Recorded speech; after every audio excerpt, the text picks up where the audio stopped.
Now, we're joined in the studio by Dr. Jung-yeop, Research Fellow at the Sejong Institute, and Arirang's very own reporter, Cha Sang-mi. Thank you both for joining us tonight. My pleasure. Now, the last we saw of President Trump and Kim Jong-un was as they sat down for their dinner. We don't know, we're not able to look into the dinner as it happens, but we were able to hear from the leaders themselves before they sat down, and they had some optimistic remarks, I think it's fair to say.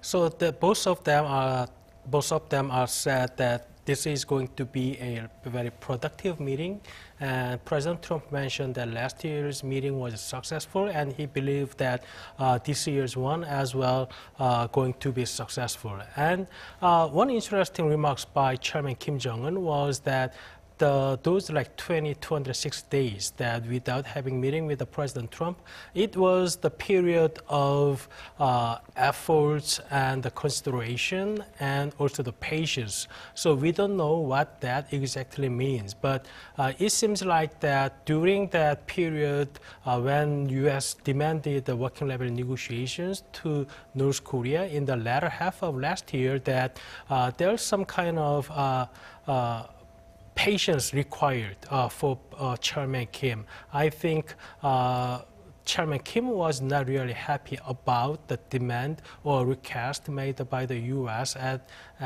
latter half of the 2018. So Chairman Kim mentioned that maybe this time that U.S. is not going to demand the same thing at the summit. So that perhaps is his reason for optimism.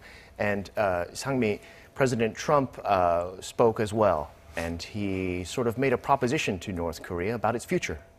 Right. He said actually that in the one-on-one meeting, the brief one-on-one before they went into the social dinner, he did say that he expects tremendous success, economic potential from this country. But we just got a poll report from the dinner spree, and it says that we have seen the pictures from this round table where Trump and Kim sat with two of their aides.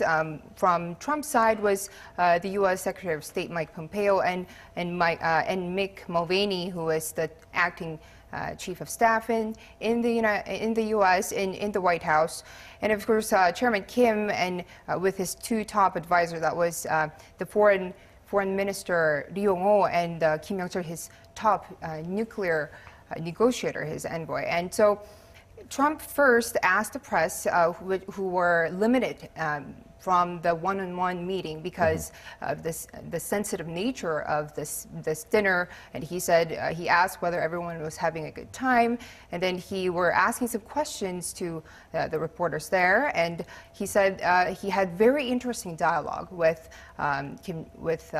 Trump. Kim Jong-un actually said that to the translator, so that's how the translator said to Trump, and that Trump added that he is going to be very busy tomorrow.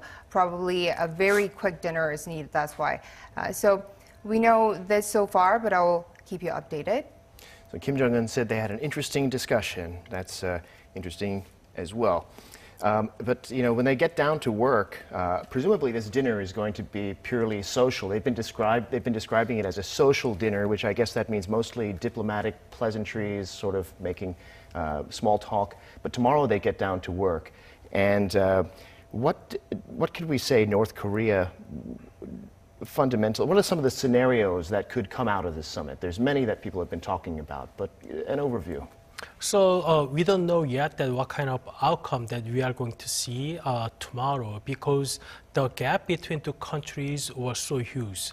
So as Mr. Biegun, the negotiator from the U.S. State Department, said before the summit, that there's even no agreement on what denuclearization means. Right. So we last year in the Singapore summit that we used the term like they are going to work toward the complete denuclearization of Korean Peninsula in the agreement. But now the U.S. negotiator says that we don't have a common agreement on the meaning of the denuclearization. So they have to define what that means first. Unless we can clearly define the final destination of this process, we cannot make any roadmap to get there. So I think that the negotiators are trying to explicitly define what that destination means. So in 2005, September 19 joint statement dictates that North Korea commit to remove existing all the existing nuclear weapons and nuclear materials and going back to NPT and IAEA safeguards. So which is very clear. So that's the kind of obligation that North Korea needs to do at the end of the stage. And to reach the point that U.S. provides something step by step. So I think that if two countries can reach on agreement how to define the final destination, and I think it will be like huge success. Well, I feel like just 8 months ago we were discussing the issue of what the definition of denuclearization is. So much of this discussion between North Korea and the U.S. has presumably already taken place. It's not going to be Kim Jong-un and Donald Trump in a room together doing all the details. Do you think it's possible that they got this far into the negotiations and still don't have a definition? So the problem for the negotiation is that after June summit in Singapore, that U.S. wanted to start the working level negotiations from the July. However, North Korea basically refused to initiate the working level negotiations with the United States from June. And it is only this February that finally Mr. Biegun could meet his counterpart, who was Ambassador Kim Hyuk-chul. So I think with the limited time this time, and North Korea does not have enough incentive to fully engage in working level negotiations because they already fixed the date for the summit. So North Korean strategy is that they believe that they can somehow take advantage of President Trump, who did not mention, who did not pay much attention to the details, while working level negotiation is all about details. So I think that is why there's not much progress at the working level negotiations. It's a very interesting point about strategy from North Korea's point of view. Sang-mi, what could we say generally that that President Trump wants to get? Comments from him. It sounds like he's not in too much of a rush. Right. He has been actually reiterating, in just a few months ago, he actually did say that he wants complete denuclearization and immediate denuclearization, in fact. But just recently, he seemed to play down his tone a little bit on this denuclearization process. He did say that he's not in much of a rush as long as there are no more nuclear threats. So just as now, if North Korea does not test any missiles or, if they do not provoke, then it is okay. So he just seems that he's playing down on what the expectations for now. So maybe he's somewhat satisfied with the status quo, but people who are watching this summit are not really satisfied with the status quo. They're expecting things to move forward from here. So the problem for that is it is not easy to persuade North Korea to give up all the existing nuclear weapons and nuclear materials. So if North Korea agrees to that, I think that U.S. and the international community is ready to provide all the economic incentives as well as lifting sanctions. However, we just talked about the President Trump's tone about the event today. It is true that President Trump said that he is not in a rush and he is just happy not to see any testings. But just before the dinner, that he tweeted that he and Kim Jong-un is going to work something out. And then we just saw from the footage that this is going to be like successful meeting again. So it's a little bit complicated, that what is in his mind. So I think that President Trump is trying to make something out to say that he has another successful summit this time, but we don't know what kind of agreement can be reached by them tomorrow. Sure, he's not revealing much at all, is he?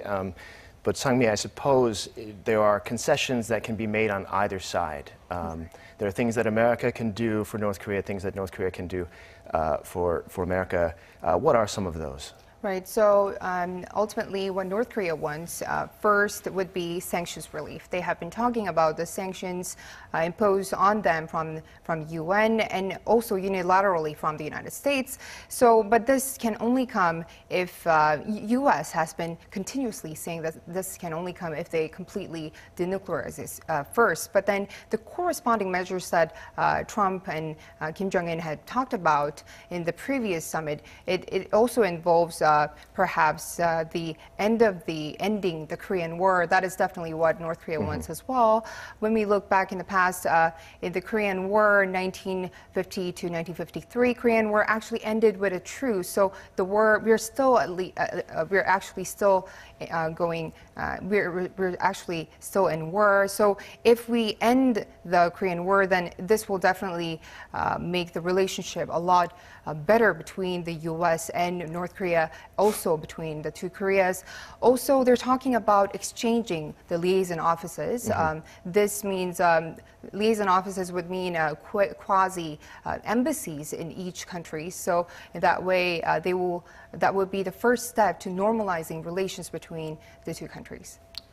Right. Well, there's some question about how significant those are fundamentally. Declaring an end to the Korean War, some point out that, well, a war was never declared in the first place. You can make statements about it, declaring it over or not. Then there's the Yeongbyeon nuclear complex. Some say maybe destroying that is not significant. Or what do you think, Dr. Woo?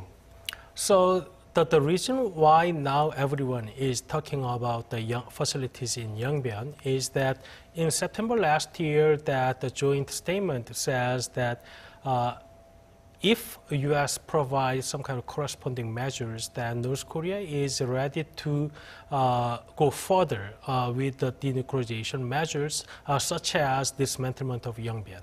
And Mr. Biegun, just before his negotiations with his counterpart earlier this month, that he's aiming to discuss the Yeongbyeon and beyond Yeongbyeon. But he did not mention the corresponding measures which North Korea wants to hear, which is sanctions relief. So now North Korea believes that the dismantlement of Punggye-ri and the Dongchang-ri nuclear and the missile engine site should be exchanged for the declaration to end the war, or other the measures to improve the bilateral relations or improve the peaceful regime on the Korean Peninsula. So to go further, like Yeongbyeon, U.S. needs to provide something more, which means that U.S. needs to relieve some kind of sanctions against North Korea. So now there's this difference. Then U.S. government is not willing to give up any sanctions because it's the only leverage that U.S. has onto North Korea. On the while that North Korea wants to get the sanctions relief to go further. So we don't know yet whether working level negotiations could find some kind of middle ground between those differences. So the big thing to North Korea is the sanctions, because its economy, all the promises of future prosperity for North Korea can never come true if those stay in place. But I guess the question is it worth giving up all these weapons? So now the case is somewhat different from the Iran case. So the Yeongbyeon is not the weapon itself. Yeongbyeon is to produce the nuclear materials needed to make a nuclear weapons. So that means the future capability of production of the nuclear weapons. So if North Korea does not have any nuclear weapons, or North Korea has not produced any nuclear materials yet, then dismantle of Yeongbyeon is very meaningful, because it's going to limit the capability of North Korea to produce nuclear weapons. However, the key point with negotiating key point in negotiating with North Korea is how to remove all the existing nuclear weapons. So now removing Yeongbyeon is important, but the thing is whether the removing Yeongbyeon can be linked to the final removal of the older nuclear weapons. So that's the point where U.S. government has the biggest headache. Well, I think we've laid out some of the fundamental issues here at this second summit. Thank you, Dr. Yu. Thank you, Sang-mi. We'll come back and talk a bit more in just a bit.